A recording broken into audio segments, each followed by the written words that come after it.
1, 2, 3, boom! It is my favorite day of the week, ladies and gentlemen. Woo. Yeah, I love that theme music. I would Doesn't get better than that. Favorite day of the week when we come back. All right, here we go. Intro time. Shut up and sit down. The Business Bros Podcast was created for you. Learn from the business professionals who come to share their stories. Find out what's working in business, on social media, what's hot and what's not, straight from the mouths of successful entrepreneurs out there doing the real work. And now, welcome to another episode of Business. Oh, look at it. Pure fire at the beginning. But I had to make the face. I had to be like, Yeah, I love that. All right, Ham, let's do it. Do it. All right, all you business pros out there. Before we jump into the show, just a quick reminder to please subscribe on whichever platform it is that you're listening to us on today. Give us a like, give us a follow, subscribe, drop a review, help other like-minded business owners find value from our awesome guests while we rise up in those podcast rankings. We'll sincerely appreciate every single one of you for it. And if you want to be a guest on the show, we'd love to have you on to learn from you as well. Go to www.businessbros.biz to schedule your time slot. And don't forget to follow us on all our social medias at Business Bros Pod. All right, everybody, here we are so excited and honored to bring yet another incredible guest to the Business Bros Pod. And here I am wearing a polo. Our guest today discovered his lifelong passion, mostly on accident, while working a retail job and looking for work as a theater actor. Now, theater may be what he went to school for, but what was supposed to be a temporary job in a clothing store launched him into the world of fashion, and he hasn't stopped since. It was playing with colors and patterns to create attractive outfits that inspired him. And for nearly 20 years now, he's been putting that inspiration to work for him and for business professionals everywhere. His love for passion didn't end there, and now he's creating a fresh new way for you to catch your Z's. If you are lacking in the fashion game like I am, you will want to learn more about how our guest can make you look sharp, look fresh, and get your beauty sleep with style. Joining us today from Beanie Sleeper out of New York City, welcome to the show, Ben Wolff. Hey guys, thank you so much.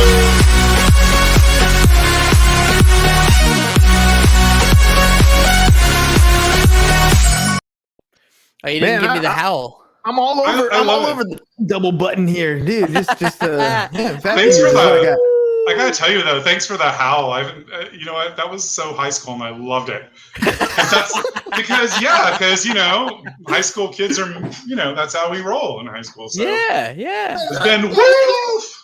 Let's be honest, man. I don't know about you, but I don't ever grown up past mentally. I've gotten older, but mentally, I can't say that I've grown up past high school. I kind of agree with that on many levels. Otherwise, I think sometimes we lose our creativity if we become too much of a grown-up. Dude, totally. I totally agree. It's funny because, first of all, I'm going to make you full screen. Show me what the Beanie Sleeper looks like. Absolutely. So this is a beanie sleeper. So a beanie sleeper is a beanie with a built-in sleep mask. It's also partially lined so it can keep you cool. So let me put this on, and then I'll, if it's cool, I'll tell you about how I created it. Yeah, absolutely. So basically, this is a beanie sleeper. Lights out. The built-in mask. It keeps your head warm without overheating. You can sleep on your side because there's low fabric. You can sleep on your back, whatever you like. So that's a beanie sleeper. Oh my God, are people applauding? Live studio audience. That's how we roll. You guys, that's really hysterical. Yeah, so basically back in October of 2019, I was in the hospital for 2 weeks. And during that time, I didn't get any sleep, which is really probably most typical of people who are in hospitals. You go there to get better, but you don't sleep. And one of the reasons was because it was incredibly bright, doctors coming in and out of the room, lights going on and off. And it was October and it was chilly and it was always cold in the hospital. The AC is running full blast and I couldn't sleep. But when I got out I was in there 2 weeks. So 2 weeks later, I was like, I can do better. So that's when the idea of beanie sleeper came into my head because a regular sleep mask wouldn't work. So basically I created this just because I needed something. And that's kind of how Beanie Sleeper was born. Okay, so Kind of like out of need. I want to hover on the whole concept of the idea, right? Because Yeah. one of the things I do with my students in class is every day they have to write for 10 minutes, and this is a journaling activity because ideas are always going in our mind. We have problems that we want to solve, and we solve the problem however it is that we see fit. You had the same idea, and I'm wondering if you had a similar experience when you're bringing that product to fruition. Maybe you had a good idea and you went and told the people you thought were the closest people to you, and this is what I warn my students about. You're going to go and tell them, hey, I got this idea for this product, and they're going to look at you like, no, that's 100%. a little weird, right? That's a little 100%. weird. So it's really 100%. This is actually my third business as an entrepreneur, my third venture. My first one was Redress, which is what the intro was about how I was styling business executives for many, many years until 2008 when the economy failed and all my clients were fired. So I had to pivot, and I pivoted to I basically took the... That's perfect, Dan. You guys are killing me. And I did the pivot. Okay. Thank you. So I did that, and I created a software company, and we built an outfit recommendation engine called Faster Pants. And basically, that was taking different pieces of men's clothing, putting it into a machine, and perfectly match outfits come out on virtual mannequins. But the reason why I'm saying that is because I learned from that. I spent 50 grand building something that nobody wanted. Right? So that case, I asked all the people I thought I should ask and got all the wrong answers. So what I did with Beanie Sleeper is I said nothing to no one, and I just made it because I wanted to make sure I was hitting the right people. And who are those people? People who were going to pay money for it. That's the people I needed to find out about. The other time, there's mostly like people who just had opinions. Yes. If that makes sense. Oh, that totally makes sense. That totally makes sense. Oh, you're right. And when you're right, you're right. And you're always right.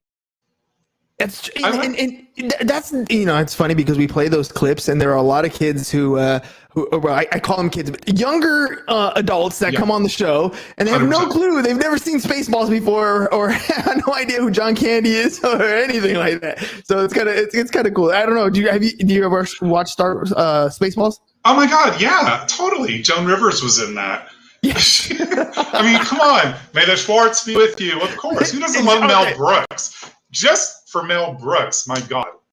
Well, he's all into merchandising. That's not where you're at. So let's get back to the Beanie Sleeper. So you have this idea, you secretly put it together. How do you go out and find a market? How do you know, like, you know, who is not sleeping, in other words, right? Because everybody sleeps, but who needs a Beanie Sleeper? It's really interesting. Finding product market fit is a challenge. So basically there was what was in my head and then there was reality. So what was in my head prior to COVID, and I'm going to say this because I had a different thing in my head on March 15th, which completely shifted on March 16th, right? So before March 15th, travel. You know, you're going to be on a plane. Wear a Beanie Sleeper. It's freaking cold on a plane, and then you can sleep. Or you're going to be in a college dorm, right? People are going to college. Or definitely just regular sleep or napping or something like that. But then March 16th happened, and nobody was traveling. Nobody was in colleges anymore. The whole world fell apart. So I had to figure out, what am I going to do? I have 1,000 beanies that I purchased, so I could sell them to this market that now doesn't exist. So something happened. So I know. Sorry. If you had a clip of Debbie Downer, I would completely fall off my chair laughing right now. Oh, we don't. That would be awesome. So basically, I started selling on Etsy, and it really wasn't going that well. But I was looking at what the keywords for people who were searching for my Beanie Sleeper were, and this thing came up called Chemo Beanie. Chemo beanie. I didn't have any clue what that was, but apparently there's a whole line of hats that people who are going through chemotherapy will wear. Like women will wear something that's called the turban. It's so that they, they're bald. They lose their hair. And also when you're undergoing chemotherapy and you're sitting in your chair and you have this stuff going in, you're there for literally 6 to 8 hours. And you're usually in a bright room, right? So I started thinking, what about these folks? And I started reaching out. I started doing cold emailing. And I happened to cold email mastectomyshop.com, was one of many. And the woman who owns it, her name is Beth, she emailed me back. I basically emailed her my story of my hospitalization, and I emailed her really bad photos of Beanie Sleeper and me in the Beanie Sleeper. Oh, they were awful. But she emailed me back saying, wow, I wish this was around when my daughter was in the hospital. So instantly we had a connection. And because of that, I started to view differently about who could wear Beanie Sleeper, who it might help. And it turns out that my early adopters are people going through chemotherapy. And those are my customers today. I sell mostly wholesale, like mastectomyshop.com, A Fitting Experience down in Margate, Florida, Med About You 2 on Amazon, Cure Diva. I actually only have one store that bought it for sleep. So, I mean, it's Fine Pillow, which is an amazing store, but the majority of my customers are in this space of cancer recovery, chemotherapy, that kind of a thing. So I kind of found them, or we found each other really by chance. That's an amazing story, because there's a lot of people when they get started with the business, they come to that hurdle of I can't find clients, and they quit. They walk away. They don't figure out the solution, because you knew there was a market. You knew this was needed. You just didn't know exactly who needed it or where that niche was going to come from. When you had those 1,000 orders, the 1,000 Beanie Sleepers that you made, and you realized that it wasn't being sold very well on Etsy, walk me through that feeling as an entrepreneur. Like, what does that feel like to basically fail, hit a loss, right? Hit a road bump. 100%. I'll tell you, it's really frightening, because as a bootstrapper, and all the younger people you're talking to need to know that when you're bootstrapping, it's your dime. It's your money, your equity, not just like you have an idea, but it's what you put behind it. So yeah, that was 1,000 beanies. It was $7,500 that I had on the line. That's a lot of money to me.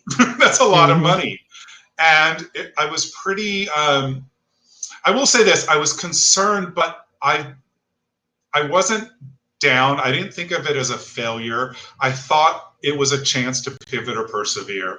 And I got to tell you, entrepreneurs hear that a lot, pivot or persevere, but it is a real thing. It's a real thing you have to do. And if you're doing your work right, you're doing it almost every day, because you're always given choices and opportunities, and you're basically going to have two paths, this one or that one. And whichever one you go down, that's the one you're going down. So yeah, it was a pivot or persevere moment. And I just decided when this came up, the chemo beanie idea came up, I was like, you know what? I'm going to go with it, because that's what's in front of me. That's what's making sense. If something else were to come in front of me that made more sense, chances are I would have gone with that. But this is what happened. This was in front of me, and this was the path I was going to go down. Yeah. So when you got into this business, was it like a side hustle, like something that you did on top of your regular work, or did you burn the bridges behind you and said, I'm going all in on this thing? Well, this is what's so interesting. If this were to happen in any other year than COVID, it would have been a side hustle, right? Because I had a full-time gig. I was actually working for Brooks Brothers, which doesn't exist anymore. But I had actually just started working for Brooks Brothers. I was at another place for 7 years as a manager. I started working for Brooks Brothers. And 3 months later, right, COVID happened. So technically, I would have been doing this on my off hours, on my lunch break, on my phone in Subway going, have a sandwich, and what do I need to do? But I really kind of took advantage of COVID in the sense that, unemployment kicked in, we had the extra benefit. So I didn't feel as stressed out about money as I normally would have been had I not had a job in the first place. So because of that, I think I'm about a year ahead of where I would have been had I been doing my 9-to-5 job. So I took the opportunity of being at home, being kind of grounded, to get with my factory, to get my website working, to get all this other stuff going, to get all of my ducks in a row so that I can sell my product. I did not sit around. I was like, this opportunity may never come around again where I'm being paid to be at home. And I took advantage of it full on, full stop. How did your previous education kind of help you in that? Or did you have a previous education? Because I'm assuming you didn't get a master's degree in building beanies, right? Or in fashion or something like that, right? My degree's in theater. No. My degree's in theater. Here's what I learned about my acting was that I really, and this is my mistake, I relied on other people to get me work, right? That's totally different as an entrepreneur. You rely on yourself to get you money, to get you work. And that's kind of how I look at entrepreneurship now. My last 2 companies I learned a hell of a lot from, especially with Faster Pants, because I learned how important it is to listen to the right people. And by meaning that you have to have a lot of confidence in yourself to know when something isn't right. When somebody is saying something that you're like, no. That's when you got to put the brake on and go, thank you, and move on to the right people. And I think that's really scary for a lot of, especially new entrepreneurs, because there's a lot of hanger-oners, if that's even a word. People who love being around entrepreneurs because they love being around the creativity, but they don't really have anything to offer other than their fandom. Or We're not worthy! We're not worthy! Exactly. I love it. But that's really what happened to me. I got caught up in that, thinking that these people would move the ball forward for me. And man, 50 grand later, even like 6 months prior to me turning to folding Faster Pants, I knew I should have gotten out. But I was like, one more try. $4,000 later, I still built something that nobody wanted. And that's common though. That happens a lot more often than people 100%. think. We fall in love with the idea of a product that we're making, never taking into consideration whether somebody's actually going to buy it. It might be the best product ever invented 100%. that solves, a problem. The issue with that is it solves a problem that nobody else really has. That's or really, if they do, you're not able to market that. And I want to kind of do a little bit of a pivot here. With the cost of a college degree today compared to like when I was going to college back, 20 years ago, I'm starting to really try to weigh the options here. If you were starting today, if you were, graduating high school, starting your life out today, how much emphasis would you weigh on college versus going out and having a job and getting experience? I'll say this. If I knew then what I know now, I would not have gone to college. I really would have come to New York and just started studying acting, to be honest with you. I would have taken all of that money for a worthless piece of paper and I would have put it towards that. I think that would have been a better use, almost like vocational training, right? Does that make sense? And that's kind of how I view entrepreneurship. I kind of find it fascinating that colleges offer degrees in entrepreneurship. I really find that bizarre because it's kind of like, a degree in styling. I'm like, it's about your taste. You can't get a degree in taste. I just don't understand things like that. But honestly, if somebody were to come to me and say, I want to be an actor and I'm going to go to this school, I'm not going to tell them not to. I'm just going to say, in my experience, I would take that money and go study at Stella Adler, go study Meisner Technique, go study at somewhere that you can be in it. And that's, as an entrepreneur, I put myself in it. I'm in meetups, or I'm online here, or I'm talking to my factory, or I'm talking to retailers to get them to buy my product. Or right now, I'm working with Ronald McDonald House because I'm trying to get Beanie Sleeper to the moms and dads who are just aching for time to sleep, worrying about their kids. So I'm working on these fundraisers with Ronald McDonald House. I'm working with cancer centers and infusion therapy centers. So, you got to be in it. it's not enough. Entrepreneurship is not a spectator sport on any level. I don't really care what your level of success is. I guarantee you, the Steve Jobs of this world didn't go, well, now that I have the iPod.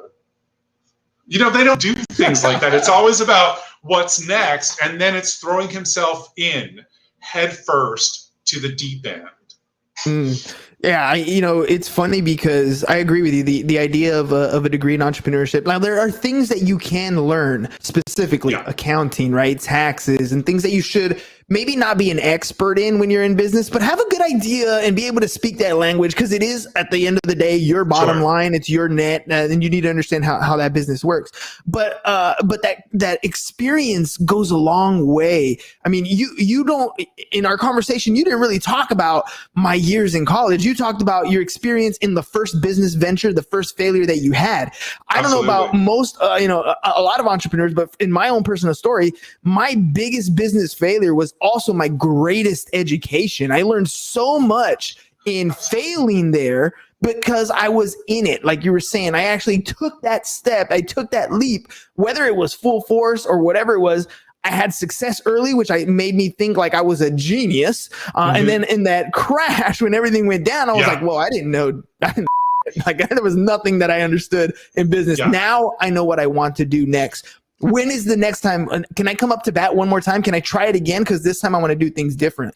Would you have a similar feeling experience? Well, let me say this. So it cost me $50,000 to realize that nobody wanted what I was selling. I spent under $500 developing Beanie Sleeper, including my first 10 pieces, to test to see if anybody would buy it. That's insane. That's what you get when you understand that it's not about building the next best thing. It's about, do people want to buy it? Do people want to buy it? Because unless people are willing to put down their dollars, it's, if a tree falls in a forest and nobody's around to hear it, doesn't make a noise. Well, if you have a product and nobody's going to put money on it, is it even real? So I had those. So my biggest failure was my biggest gain with this business. $500 led me to understand where my market was and who wanted it and how much they were willing to pay for it. I have a wholesale price and a retail price.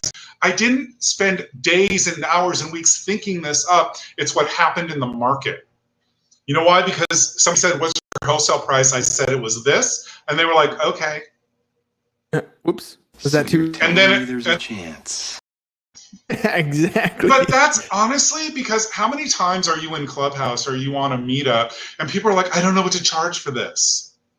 I'm like, how you ask? Charge something. Charge $10 for an app. Charge $1. If people pay for it, charge them $3 next time.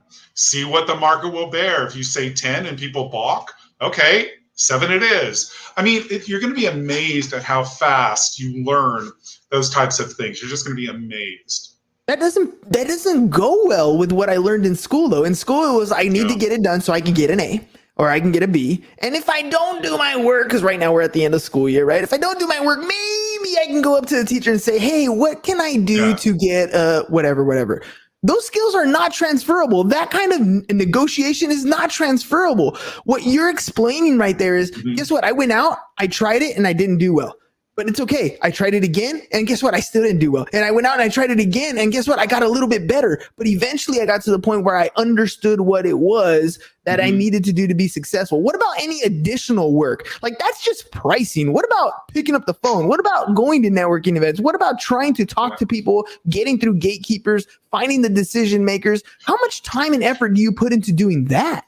Well, I'll tell you, you do put in quite a bit. Because networking has a really bad connotation because it implies I get something, you get something, right? It's an equal exchange. When the best networking is where, what can I do for you? Full stop. What can I do for you? And then let a relationship grow, right? So prior to COVID, I'd go to a lot of networking events and I would introduce myself to people. And if we had a connection, we'd connect on LinkedIn or something. And I asked them things. I got to say, I do have my own podcast called Sleeping with Ben, and I do it. It's on IG Live and on Spotify. Today I had great name, by the way. Oh, thank you very much. But today, and this is really relevant because my guest today was the former pro wrestler Brimstone. This guy is literally a force of nature. But the topic of our conversation was asking for what you want, which is so foreign to entrepreneurs and to many people. And the reason I brought that up is because I met him I met him in Clubhouse. And he gave me some great advice. And I reached out to him on Instagram and I said, thank you for the great advice. Would you like to be on my podcast, Sleeping with Ben? And he's like, yes. Simple. What? Here is this guy who doesn't know me from Adam. He has like 55,000 followers on Instagram. He has this big name recognition. He has the Grindhouse, which is his podcast. He has all of this. And here he is responding to me because I did what I asked. I asked. I also coach a lot of new entrepreneurs, newbies, and I'm always telling them, listen, people will want to help you for no other reason than they want to help you. And it's such a foreign concept to them, and I'm not sure why that is. But I'm like, if you ask, I asked to be on this podcast. Yes. I asked. You guys don't know me. You didn't come to me. I asked. I'm like, can I be on your podcast? And you're like, yeah. Hell yeah. Now, if you know what you're worth, now go out and get what you're worth. Exactly, Rocky. This is exactly what we're talking about. You know, you know what I think it is. Most of us think the world revolves around us, and then to be honest, in our own mind, it really does. The world really does revolve around you. The key to understanding is if you want your world to be bigger, if you want your life to be grander, if you want your product to be bigger, then you got out of your own mind and go out and meet new people, conversate, ask for what you want. The world does revolve around you because at the end of the day, when you're here, when you're awake, that's the only time that life actually exists for you. But when you go out and make an impact, when you go out and help people, that is value. That's what people, I don't think, quite understand. I think when they think about networking, when they think about going out, it's really all about me, right? Here's my business card. For me. Here's my business card. Exactly. My favorite thing, I'm looking for a CTO. And I'm like, really? When I hear that, when I'm looking for a co-founder, what they're really saying is I'm looking for somebody to code, right? Yeah. And I tell these people, I'm like, listen, you need to put some skin in the game. Go hire somebody to build your MVP and then go. Mm-hmm. Show that you're willing to risk. If I'm not mistaken, entrepreneur means risk in French, I believe, or risk taker. If I'm not mistaken, I could be totally wrong. Google me, call me out. I'm okay with that. But in my world, entrepreneur means risk taker. But that's kind of the idea that it is a lot of learning as you go. It's a lot of, hurry up and wait. It's a lot of 2-step back, 1 step forward kind of thing. But, if you're a believer, then something's going to happen. I'm hoping that Beanie Sleeper takes off. I'm really hoping that. I would love for this to be my full-time gig. But I don't know. I'm just going to keep doing what I'm doing, and I'm going to meet people. I meet people so many times through meetups. I have met such amazing people through using Meetup. I have a great group of people in Rochester, New York, in Peoria, Illinois, in Seattle, Washington. I have met so many amazing people who want nothing more than to help. And it just comes with putting yourself out there and asking 100%. Those questions. So 100%. speaking of an ask, you have your own podcast. You've been a guest on other podcasts. Mm-hmm. So let me ask you for some feedback. What do you think of our show? The way we designed, the way we put it out. Oh, dude, it's fun. One thing I love. I don't know if there's any better compliment than it's fun. That you, I think your questions are great. I like that it's free flow. That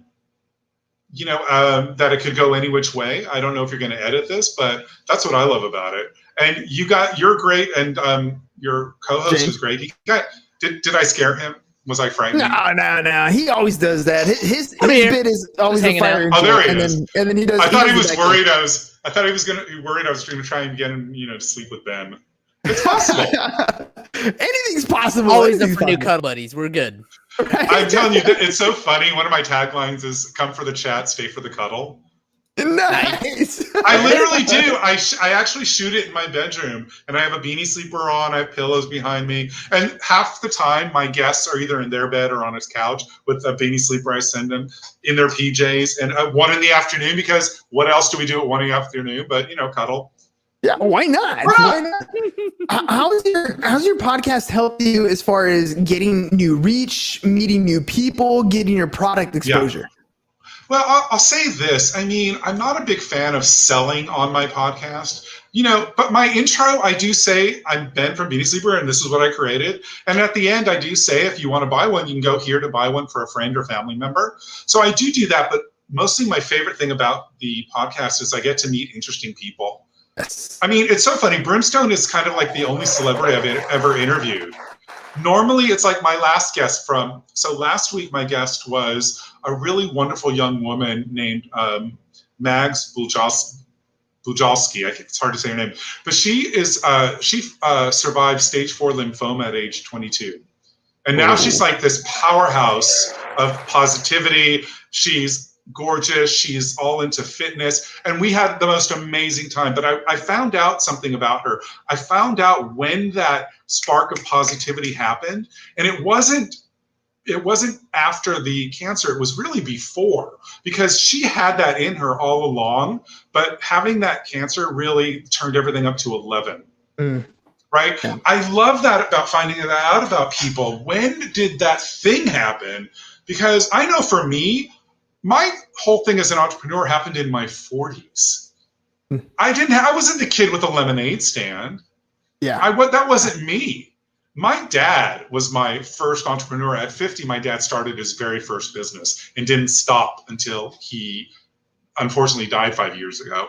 But that's kind of the entrepreneur that I've seen. And that's kind of the thing I find in all of my guests. There's always that something that you may not even think about that sparked it. And that's what I love finding out about my guests. Not just that. I love the ability to just develop new relationships. You never know where it's going to go. You don't know 100%. The stories that come on, the message that resonates with people. It might, you might have a story that's interesting, but it doesn't really resonate with me. But because it's live, because it's on Facebook and YouTube and Twitch and Twitter and all these different places, your message could hit somebody like a ton of bricks and just like really knock them down and be like, you know what, that's who I want to connect with. You don't know how many ancillary connections we're making because of these things. We're literally, it's almost really like, true. For me, it's like almost the reality TV thing. You're just seeing every interaction that I have with new people every single day. That's, to me, super awesome. I don't know. There's some people who drive in their car and listen to music all day long, and I've done that. But there's also people who, pop on, back in my day, pop some talk radio, and now we get the idea of being able to do that with a bunch of different shows and a bunch of different personality types with different stories. I don't know. For me, it's been quite the adventure. Yeah, I agree with you 100%. It's just such an opportunity to really bond with somebody in a way that you can't normally do. I mean, I don't know what it is, but it's something about just getting to somebody's core, or at least to what they'll show me, their authentic self. I know that word gets thrown around, authenticity and authentic, but it is a really good word. And I love the fact that like right now, I mean, I don't really know you, but I feel we do have a connection because the conversation is so easy. Mm-hmm. There's no pretense anywhere. It's just two guys kind of talking about Beanie Sleeper and talking about the business bros and I don't know, that kind of stuff. I was going to say Sleeping with Ben. I'm telling you, it's it's very, very cool. It's really super cool. I love it.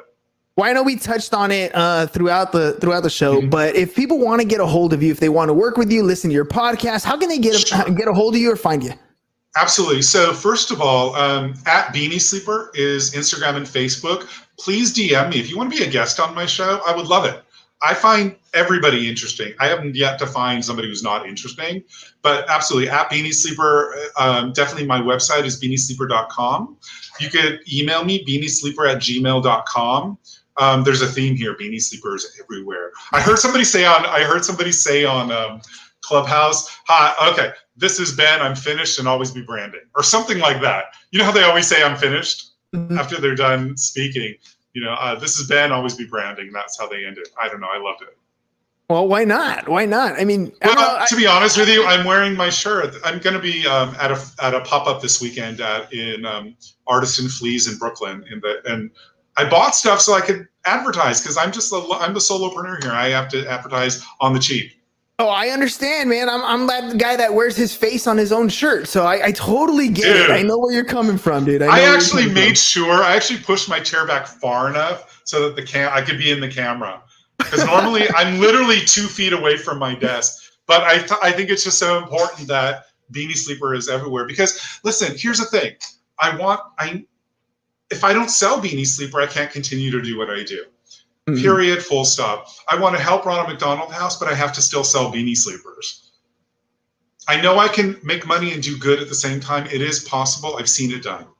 Yeah, and I think your product is definitely speaking to that. You're in a niche community, or in a nice little niche where your product is actually anybody could use it. It doesn't. Everybody who sleeps, honestly, which happens to be every human being on Earth. But the fact that you're 100%. So niched that market there's a lot of things. I mean, you can do them in pink, and you can do with the Breast Cancer Society. Like, there's a lot of different things that you can do in your space in that small niche, and you're really in a blue ocean, right? I mean, when you think about beanies, you don't think about cancer. It's just like they don't really go together, but you found a way to make that work. And that's an amazing niche to be in. And you can take, you can sell them in bulk. You can sell them at where you can take a portion goes to a specific proceed. Like, there's a lot of different things that you can do that are profitable and beneficial to society. So I commend you. I think you're doing some amazing things, man. I really appreciate that. Yeah, it's become, I wasn't in the hospital for cancer, but I do know what it's like to be in a hospital. And I do know what it's like to not get rest. And I do understand that whole bit. So on that level, I can relate. But other than that, I just think, I'm a big believer in Simon Sinek's Start With Why. Have you read that book? Yes. I mean, it's just, or his TED Talk. I'm a real believer in finding your why and following it. My first why was literally because I needed it. Why did I make it? Because I needed it. This is what I wanted. And then I'm hoping other people. But now that I found like a group of people who need it as well, this has now become my why. I'm doing this now because I really believe I can make a difference. I can bring a bit of comfort to somebody going through the unimaginable. I just lost my best friend of 25 years to, he died from lymphoma, literally about 2.5 weeks ago. Thank you very much. And I know I actually sent him a couple Beanie Sleepers, and I know it helped him. Yeah. However it helped him. Yeah. Even if it was just because I gave them to him. But that's kind of, it's reaching out to somebody, it's touching somebody in such a way that actually also drives me. It's just, I don't even know how to describe it. Other than that, I'm on the right path. I know I'm on the right path, and I'm going to keep down this until, as Michael Micklowitz would say, the biggest pumpkin in my patch. 2 books that I love right there. The Pumpkin Patch. Yeah, absolutely. Seriously, that book is my Bible. I love it. For anybody out there, pick up that book. Just read the intro. Read the first chapter. If you're an entrepreneur, almost everything he says at the very beginning of that book, you're gonna be like, "Holy crap, he's talking about me." Yeah, exactly. And I'll tell you, his Audible is really good. He's a really good narrator. He is so much fun. Oh, yeah. I love Audible because I'm in New York, so I'm always walking around on a subway. Same. So I love. Are you in New York? No, I'm in San Diego. We're clear across the country from each other. Yeah, I actually went to school in San Diego. So nice. San Diego State. No, USIU in San Diego. It's gone now. It's now something else. But this was like a millennium ago. I'm like, this was like 1,000 years ago. But I love San Diego. I know. Most of us who were born, in the 1900s, we can talk about some stuff that doesn't exist anymore. Oh my God, that's too funny, but that's really, dude, really I'm telling you, that's what my kids and students say the same thing. Or we're in 2021, so now when you go get ID'd for a drink, you just lift it up. They're like, "Oh, I'm okay. I saw the 19 on there." You're 1900s. You're all right. Or what's worse is when they don't even ask for an ID. Seriously. Oh, that's what happens when you have no hair. Like, I don't get ID very much anymore. Listen, man, I've been gray since I was 18. Thank you, Dad. And I was coloring my hair all the time because I'm trying to be an actor and I have gray hair at 20. What? That makes no sense. But now I kind of do this kind of faux hawk thing and just shake it. Excuse me, just shave it all down. Yeah, I just own it. I just own it. All right, ladies and gents, speaking of owning it, I know we've gone past our time, but it's just such a good conversation, such a great product, and in helping out such a community that absolutely needs it. Whether, like you said, whether it's just a warm, keeping a warm head, or just warming their heart because of the gift. Yeah. If you guys know somebody who's going through something like that, and you guys want to reach out, just reach out to Ben. James, can you throw the Instagram on the screen one more time? But it's at Beanie Sleeper, and you can find, like, once you know the Instagram, you pretty much know the website, and you know every other social media that you can find it out there because it's all in one spot. Great marketing, by the way, Ben. If you want to check out Ben's show, it's called Sleep with Ben. Go ahead and check it out. I'm sure you're on Spotify, Apple, all those different places. Everywhere. I am everywhere, like a fungus. I'm everywhere. Perfect. Sleep with Ben like the fungus. That's what he said. Oh yeah, let's have my mother hear this. That's great marketing. All right, ladies and gentlemen. Again, let me just say thank you. I want to say thank you. Thank you so much for this opportunity. You guys, both of you are just hysterical and amazing. I love the use of Spaceballs. That kills me. And pivot. That was brilliant. We gotta drop one more for you then. The reason why you're in business. We're not just doing this for money. We're doing it for a shitload of money. There you go. Right? That's the reason why we did it. I would love a shitload of money if I could say that without being bleeped. Show me the money! That's right. That's right. All right, ladies and gents. See, we love to have fun on our favorite day, SHIT. So happy it's Thursday. Today's Wednesday. Oh, dang, it is Wednesday? Oh, I've got my days all mixed up. Well, you guys get an early one then tomorrow. You get some more of that HIT. There we go. All right, guys. We'll see you guys tomorrow. Peace. All right. Thanks, everybody. Thank you guys so much. Thank you for listening to the Business Bros Podcast. Are you looking to get more clients or to increase your income? Hernan, the business bro, can help you generate referrals through the power of podcasting. And James, the insurance bro with Pipeline Insurance, can help you effectively add insurance to your existing business. If you are ready to create wealth today and generational wealth for tomorrow, email businessbros@csfirst.com to schedule a free consultation, or join the Business Bros Network, www.businessbros.biz.